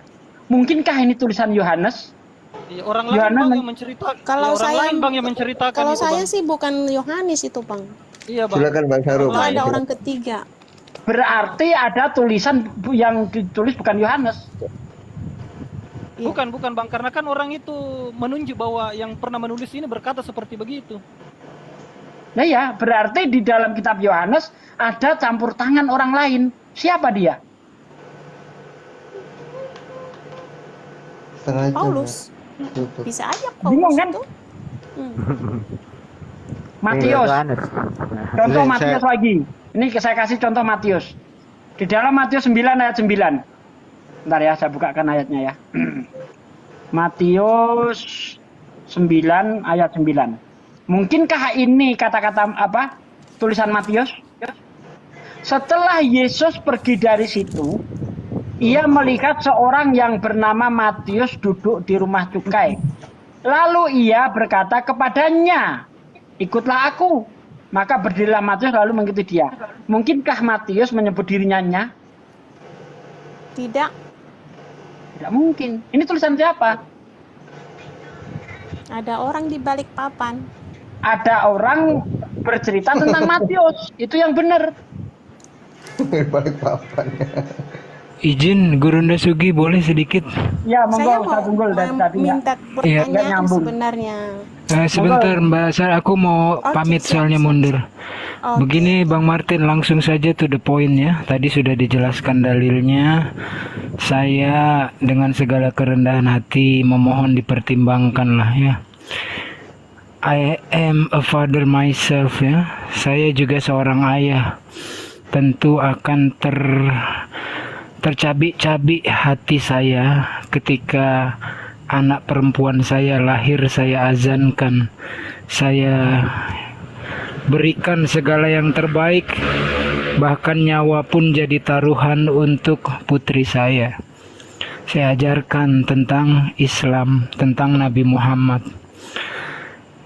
Kalau diambil seorang muslim saja, itu yang menangis tuh ayah, lebih ayahnya yang menangis. Jadi dengan segala kerendahan hati mohon dipertimbangkan, karena dalam prakteknya juga itu sulit ya, pernikahan berbeda agama, dan dampaknya itu bukan hanya buat anak-anak kalian berdua nantinya, tapi juga bagi kedua belah pihak orang tua. Antar besan juga itu walaupun tidak keluar, tapi sayatan di hati itu tetap ada, karena ini masalah agama, masalah keyakinan. Dan Islam sangat kuat keyakinannya terhadap kehidupan sesudah mati. Jadi dengan segala kerendahan hati, mohon kalau memang Bang Martin tidak bisa menjadi mualaf, masih banyak insya Allah gadis-gadis lain yang sekeyakinan dengan Bang Martin, yang mungkin juga jauh lebih cantik dan lebih segalanya. Kata orang, cinta itu buta, nggak kenal agama, nggak kenal lintas negara. Tetapi sebagai seorang ayah, saya bukan mengajari, bukan memaksa, tapi mohon jadikan ini pertimbangkan. Tangisan ayah itu ketika putrinya diambil orang, maksudnya diambil orang, dinikahi, itu berat. Yang menangis itu pasti seorang ayah yang ketika lahir diazankan putrinya, dididik, dibiayai untuk segala sesuatunya yang terbaik, dan yang paling penting adalah ajaran agamanya. Kelak bapaknya akan ditanya juga di akhirat, kenapa kau biarkan, padahal sudah jelas dilarang ya. Mohon maaf Bang Martin kalau kata-kata saya menyinggung. Ini gambaran dari hati seorang ayah gitu Bang Martin, mohon maaf ya, mohon maaf. Siap Bang, siap, tidak masalah itu Bang. Itu Bang. Bahan renungan semua Bang, siap Bang, tidak masalah. Ya itu Bang Martin, yang paling direnungkan itu Ulangan 18 ayat 19, coba Anda catat, nanti Anda cermati. Anda cari di dalam Bible Anda, adakah nabi yang ketika menyampaikan firman Tuhan dengan nama Tuhan? Coba dicari di situ. Kalau nggak ada, mau apa lagi? Nggak ada pilihan lagi, kecuali menjadi pengikut Nabi Muhammad SAW. Ini bukan maksa, nggak boleh maksa dalam Islam. Tapi saya menyuruh Anda untuk berpikir. Coba Anda cermati baik-baik ayat itu. Jika kamu tidak mendengarkan firman yang disampaikan Nabi itu demi namaku, aku akan menuntut pertanggungjawaban. Anda akan dituntut oleh Tuhan Anda kalau tidak mendengarkan Nabi itu. Oke. Bang Yin Yang ada yang mau disampaikan nggak Bang Yin Yang? Soalnya mau naik 2 kali tadi, takutnya ini penting. Silakan.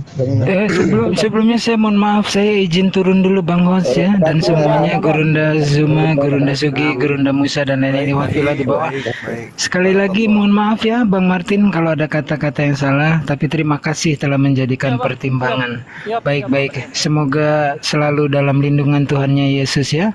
Wassalamualaikum warahmatullahi wabarakatuh. Waalaikumsalam.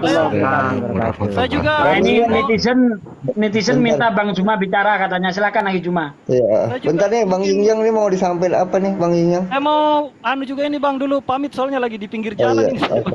Oke, jangan lupa ayat itu Bang ya. Siap. Tapi sebelum pamit Bang, mungkin ada satu saya mau sampaikan Bang. Saya mau sampaikan kepada ini teman-teman misionaris, tolong jangan menjual atas nama Yesus. Yohanes pasal 1 sampai dan 14 Bang.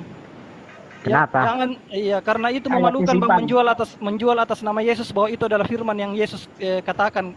Yesus tidak pernah berkata seperti itu Bang. Iya. Jadi tolong jangan menjual cetak merah ya.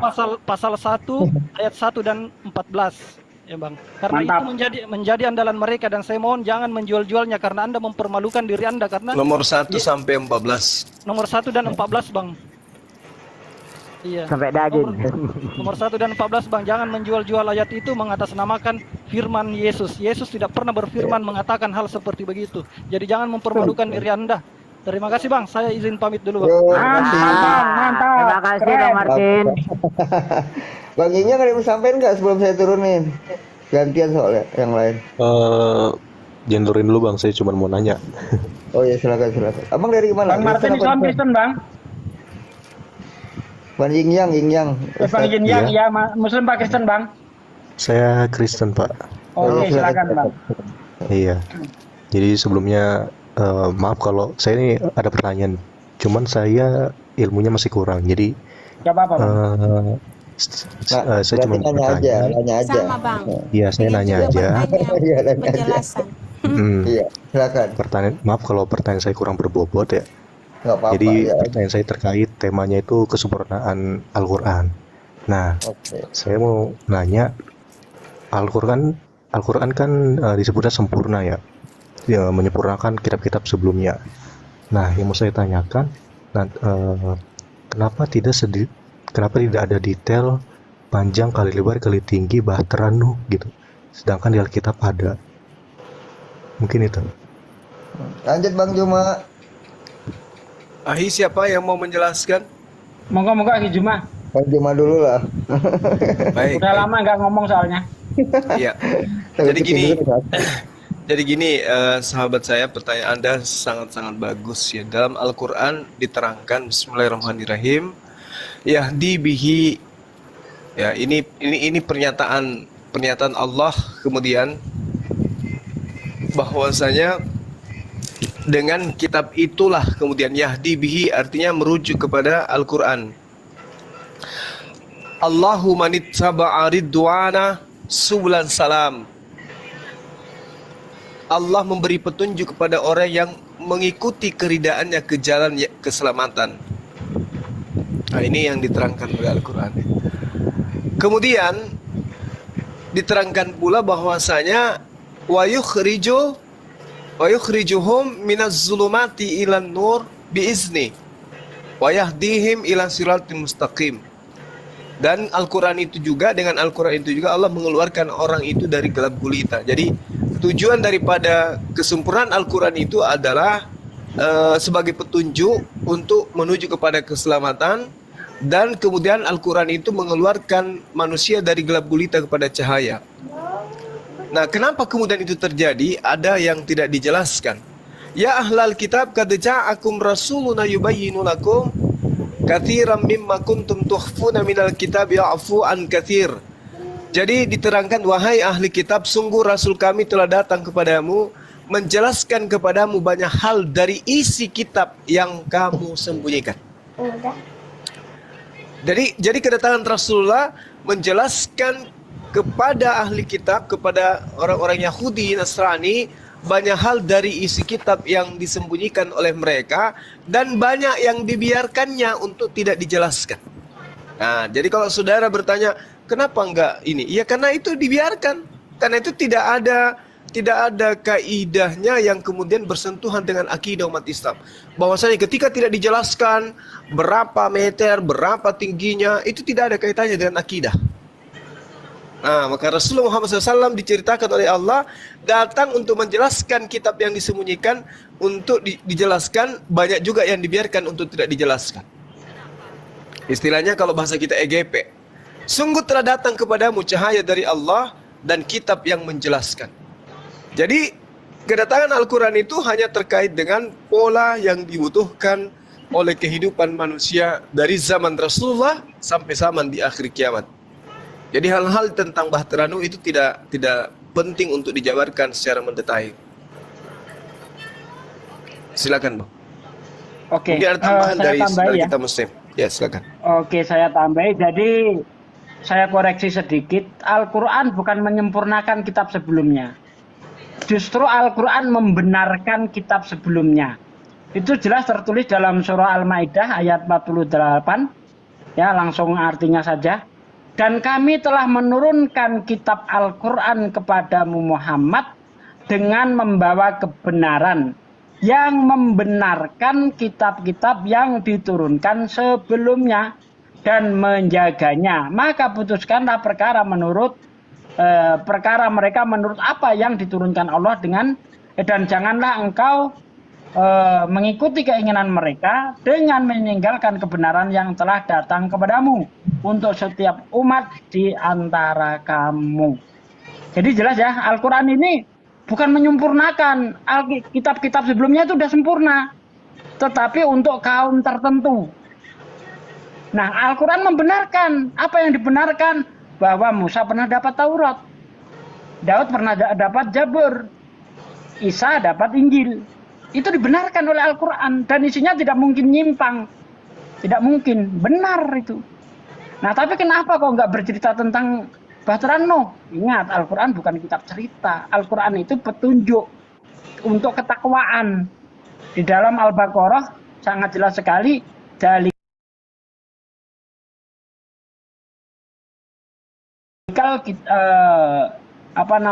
di dalam Al-Quran Alif Lam Mim dalikal kitabul la raiba fi hudalil mutakin, petunjuk untuk orang yang bertakwa.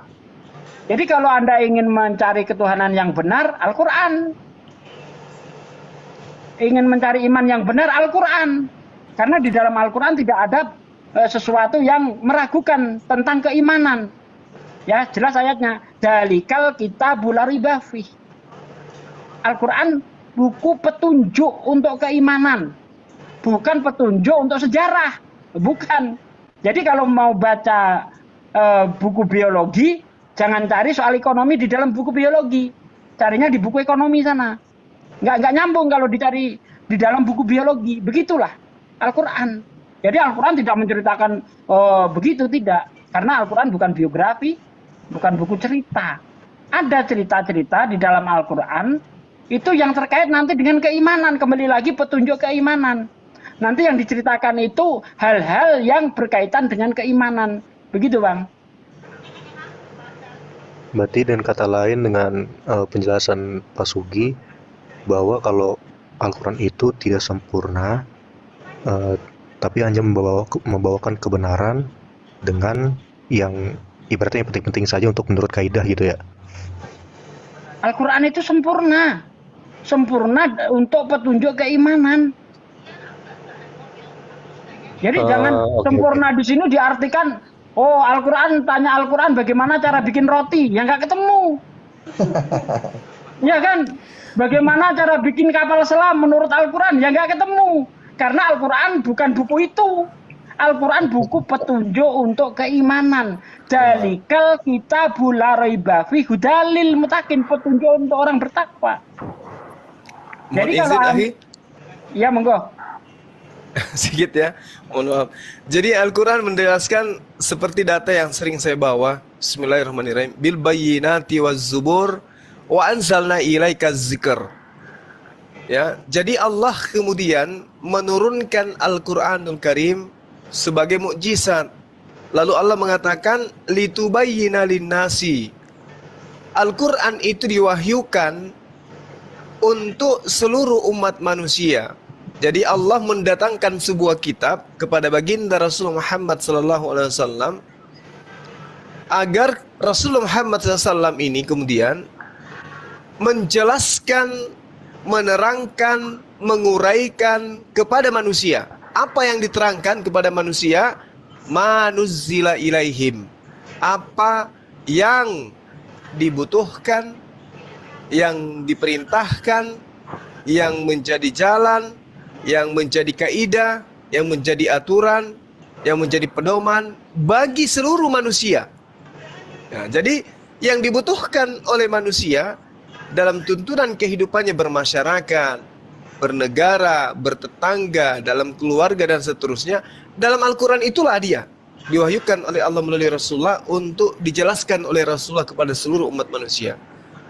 Wala'allahum yatafakkarun, agar mereka manusia ini memikirkan. Setelah datang Al-Quran kepada mereka, manusia memikirkan. Isi daripada Al-Quran itu mereka pikirkan. Contoh misalnya seperti yang saya gambarkan tadi, bahwasanya Rasulullah Muhammad SAW itu datang untuk menerangkan kitab yang kalian sembunyikan. Nah itu pikirkan, itu dipikirkan. Apa iya betul ada kitab yang disembunyikan? Nah ternyata memang betul. Apa buktinya? Nabi Musa menerima firman menggunakan bahasa Nabi Musa. Yesus menerima firman berdasarkan bahasa Yesus. Mana firman-firman itu semua? Oh ternyata disembunyikan. Yang ada tinggal terjemah. Yang kita tidak tahu apakah sudah bersesuaian dengan firman yang mereka terima atau sudah bergeser jauh. Nah itulah makanya Al-Quran diterangkan untuk kita pikirkan. Ketika diterangkan bahwasanya Al-Quran itu adalah cahaya, dari segi mana dia disebut cahaya? Ketika Al-Quran dijelaskan sebagai buku petunjuk, dari segi mana dia disebut petunjuk? Itulah Al-Quran itu. Jadi benar yang dikatakan oleh Ahli Sugi bahwasanya Al-Quran itu bukan buku biografi atau buku cerita yang harus menceritakan sebuah keadaan secara rinci. Demikian. Oke, makasih penjelasannya Bang.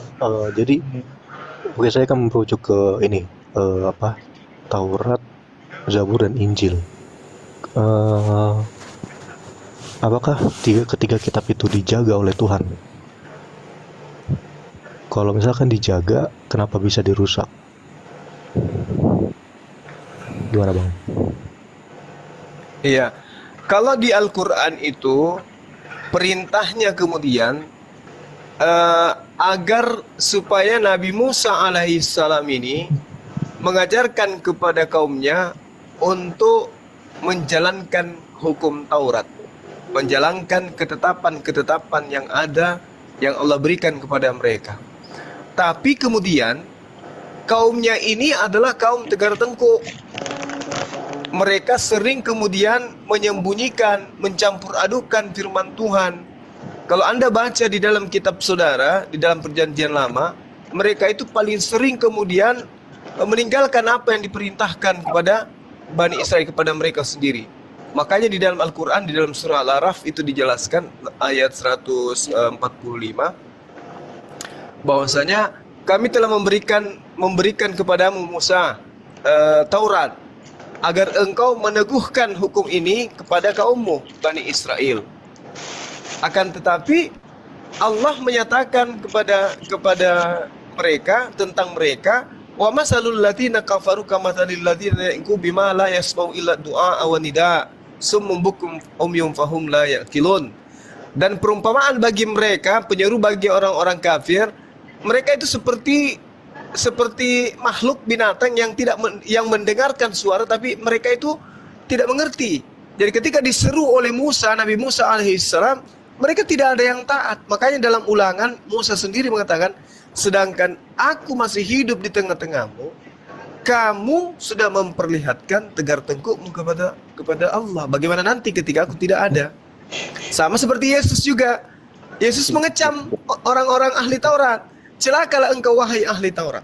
Nah, kenapa mereka celaka? Karena mereka gemar kemudian merubah-rubah firman Tuhan. Nah, bukan berarti Tuhan tidak menjaga, karena memang Tuhan tidak memberikan jaminan layaknya memberikan jaminan kepada Al-Quran. Kenapa kemudian tidak ada jaminan Allah kepada Torah? Karena akan datang hukum yang lebih sempurna setelahnya, yang akan memberikan, di mana Tuhan akan memberikan hukum-hukum itu kepada seluruh manusia dan tidak akan ada lagi hukum setelahnya. Kalau hukumnya Nabi Musa tidak dijaga, tidak dikasih legitimasi untuk dijaga, itu dikarenakan akan datang hukum setelahnya. Nah, inilah Al-Quran. Makanya Al-Quran harus dijaga, karena tidak ada lagi hukum setelah Al-Quran. Tidak ada lagi hukum-hukum yang datang setelah Al-Quran dari langit. Seperti itu, Bang. Oke Bang, makasih. Jadi pertanyaan saya akan nyambung lagi. Iman Islam itu kan dia untuk mengimani Injil, Taurat, Zabur, dan Injil kan, mengimani. Nah, mengimani itu seperti apa Bang? Mengimani percaya saja bahwa mereka ada Taurat, Zabur, Injil, atau mengimani dalam isinya juga.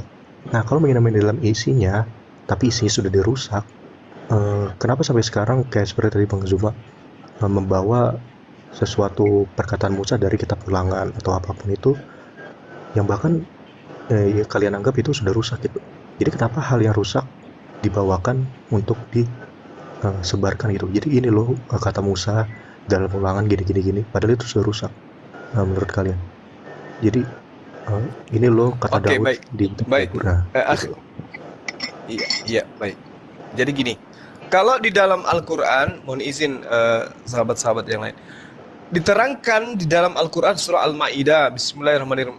Walaqad akhadallahu mitsaka bani Israil wa ba'atsna minhum musnai asyara naqiban.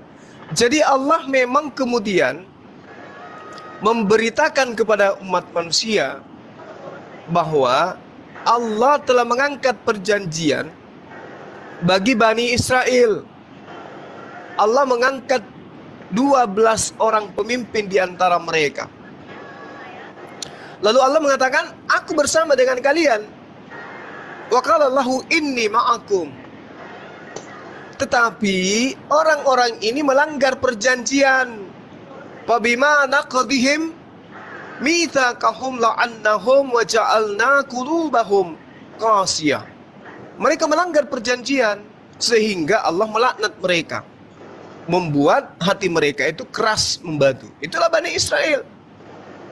Nah, ketika hukum-hukum itu datang kemudian, karena mereka sering membantah, meninggalkan perjanjiannya dengan Tuhan, maka Allah melaknat mereka sehingga apa yang terjadi?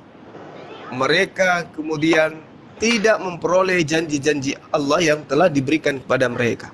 Allah murka kepada mereka. Nah, ketika saudara mengatakan, kalau begitu, kenapa Anda masih menggunakan? Karena Al-Quran mengatakan, ya ahlal kitab lima talbisunal haqqa bil batil wa taktumul haqqa wa antum ta'lamun. Wahai ahli kitab, mengapa engkau mencampur adukkan? Nah, itu ada. Mengapa engkau mencampur adukkan antara yang hak, yang benar, dengan yang batil, yang salah? Sedangkan engkau mengetahui. Nah, sehingga ketika saudara-saudara mengatakan, kenapa Anda menggunakan kitab Ulangan? Karena Allah menerangkan tidak semuanya itu dirusak, dicampur adukkan. Jadi ketika kita menjadikan Al-Quran sebagai pedoman, apakah ada nubuatan terhadap baginda Rasulullah Muhammad SAW di kitab-kitab sebelumnya? Maka kita tunjukkan ulangan. Karena di situ ada tertera. Tetapi terlepas daripada itu semua, mau ada kitab ulangan ataupun tidak ada kitab ulangan, Al-Quranul Karim faktanya dibawa oleh baginda Rasulullah Muhammad SAW dan isinya bisa diuji. Isinya bisa diuji, dalam aspek apapun bisa diuji dan bisa diuraikan. Nah, jadi sehingga ketika kita menggunakan kitab ulangan seperti yang Anda jabarkan tadi, itu untuk kemudian mengingatkan atau mengajarkan kepada teman-teman Kristen bahwa ini loh di dalam kitab Anda sendiri dikatakan apa yang ada di dalam Al-Quran. Kan di dalam Al-Quran sudah dinyatakan tuh bahwa telah datang Rasul kami, ya ahlal kitab qad ja'akum rasuluna. Nah, sekarang teman-teman akan mengatakan, sejak kapan Tuhan pencipta dan bumi ini akan mengutus seorang Nabi bernama Rasulullah, Nabi Muhammad SAW? Maka cara menjawabnya nggak mungkin ke Al-Quran ketika yang kita hadapi adalah teman-teman Kristen. Maka kita tunjukkan ke dalam, ini loh ada yang sama seperti Musa yang akan datang kelak nanti setelah di akhir zaman. Seperti itu Bang. Jadi Al-Quran menerangkan, ya ahlal kitab lima talbisuna haqqa bil batil wa taktumul haqqa wa antum ta'lamun. Mengapa engkau mencampur adukkan antara firman Tuhan dan perkataan-perkataan manusia? Seperti itu Bang, silakan. Oke Bang, jadi kan tadi Abang bilang tidak semua dirusak. Jadi pertanyaannya apa aja yang rusak Bang? Maksudnya yang mana yang rusak, mana yang enggak? Dan mana patokannya gitu? Maksudnya jadi kayak, oh ini yang benar nih, ini yang enggak nih. Gitu. Apakah semuanya harus dikonfigurasikan dengan Al-Quran? Jadi kalau ada di Al-Quran, di ulangan ada, yaitu ada. Jadi kalau misalkan di ulangan tidak ada, di Al-Quran tidak ada, tapi di ulangan ada, apakah itu masih mungkin kan untuk diberitakan gitu oleh Abang untuk? Ya, jadi gini. Jadi gini Bang, jadi gini. Tadi saya sudah membacakan bahwa Rasul kami datang itu untuk menjelaskan sebagian dari isi kitab yang kalian sembunyikan dan sebagian dibiarkan, kan gitu. Ada kitab yang ajarannya itu disembunyikan, kan gitu poinnya. Lalu Rasulullah datang menjelaskan sebagian, tidak menjelaskan sebagian. Al-Quran menjelaskan dalam surah Al-An'am ayat 91. Di situ sangat jelas dikatakan, Bismillahirrahmanirrahim, wa ma qadarullah haqqa qadri is qalu ma anzalallahu ala basharin min syai'. Kul man anzalal kitab alladhi ja'a bihi Musa nuran wa huda linnasi taj'aluna qaratis tubadunaha wa tukhfuna katsira. Ini yang dijelaskan. Mereka tidak mengagungkan Allah sebagaimana mereka ketika mereka berkata. Nah itu. Haqqa qadri isqalu. Allah tidak menurunkan sesuatu pun kepada manusia. Ma anzalallahu ala basyarin min syai'. Kul man anzalal kitab alladhi ja'a bihi Musa. Lalu Allah mengatakan, katakanlah wahai Nabi Muhammad, siapakah yang menurunkan kitab Taurat yang dibawa oleh Musa sebagai cahaya dan petunjuk bagi manusia? Kamu jadikan kitab itu sebagai lembaran-lembaran kertas yang bercerai-berai, kamu perlihatkan sebagiannya, dan banyak pula yang kamu tidak perlihatkan, kamu sembunyikan. Padahal telah diajarkan kepadamu apa yang tidak diketahui, baik olehmu maupun oleh nenek moyangmu. Katakanlah, Allah yang menurunkannya, kemudian setelah itu biarkanlah mereka bermain-main dalam kesesatannya. Ini kaidah yang sangat jelas di dalam surah Al-An'am ayat 91. Jadi dibiarkan kemudian bercerai-berai hukum Taurat itu, sebagian disembunyikan, sebagian kemudian ditampilkan. Mana bukti sebagian yang ditampilkan? Kita coba lihat di dalam surah Ali Imran, Ali Imran ayat 40. Ali Imran atau Al-Maidah itu ya. Al-Maidah ayat 45 kalau nggak salah. Di situ sangat jelas dikatakan bahwasanya seperti yang ada di kitab ulangan. Ya, bagaimana kemudian diterangkan bahwa mata ketemu mata, gigi ketemu gigi, nyawa dibalas nyawa. Itu ada di dalam kitab ulangan. Ya, ulangan ya akhi ya. Ulangan dan juga bilangan. Itu jelas sekali dikatakan bahwasanya apa yang diterangkan oleh Allah bahwa nyawa ganti nyawa, mata ganti mata itu masih ada di dalam kitab saudara yang Anda teman-teman biasa gunakan. Seperti itu, Bang. Ya. Bang Yin? Oke, Bang, makasih. Tapi gini, Bang. Contohnya gini. Musa kalau di Taurat kan ada 10 hukum tulah ya, 10 tulah pada Mesir. Nah, di Al-Qur'an dari kan saya cari nggak ada, Bang. Nah, apakah itu tidak termasuk penting untuk mengkaidahkan seseorang? Gimana, Bang? Dan sebentar. Tadi kan membicarakan tentang sebagian yang dikabarkan, sebagian yang dihilangkan atau tidak dikabarkan, sebagian yang dikabarkan. Nah, yang saya ingin rujuk, yang sebagian itu yang mana saja, gitu, Bang. Maksudnya jadi kan jelas, ini loh sebagian yang tidak dibicarakan di Al-Quran, sehingga itu maksud dan tujuan bahwa itu tidak termasuk kaidah untuk mengkaidahkan seseorang di dalam Al-Quran. Terus ini sebagian kaidah loh buat mengkaidahkan seseorang yang masuk ke dalam Al-Quran. Nah, itu yang mau saya perjelas, Bang, yang mencakup nantinya ke dalam temanya kesempurnaan Al-Quran, itu yang dari saya kejar, Bang, gitu. Nah, contohnya kayak 10 tulah pada Mesir, apakah itu tidak termasuk penting dalam Al-Quran? Karena itu kan sebuah Al-Quran dan Taurat juga menceritakan Musa itu mengeluarkan bangsa Israel dan Mesir. Tetapi kenapa tidak ada 10 tulah gitu diceritakan di Al-Quran? Makasih, Bang. Iya, jadi sebenarnya Anda sudah menjawab pertanyaan saudara sendiri. Al-Quran menjelaskan, baginda Rasulullah Muhammad SAW itu menjelaskan kepadamu banyak hal dari isi kitab yang kamu sembunyikan. Jadi kitab ini disembunyikan untung baik, ada yang dijelaskan oleh baginda Rasulullah Muhammad SAW.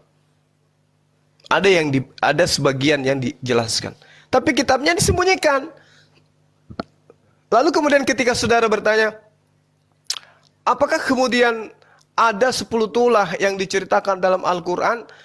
Sebenarnya Al-Quran itu menjelaskan bahwasanya mereka adalah orang-orang kafir, orang yang mengingkari janji mereka sehingga Allah mengutuki mereka.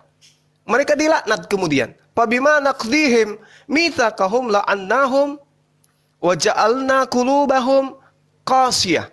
Allah tidak menjelaskan kemudian bahwa tulahnya seperti ini, tulahnya seperti ini. Allah hanya mengatakan bahwasanya karena mereka melanggar janjinya, maka kami melaknat mereka dan kami jadikan hati mereka keras membatu. Apa yang dikatakan kemudian?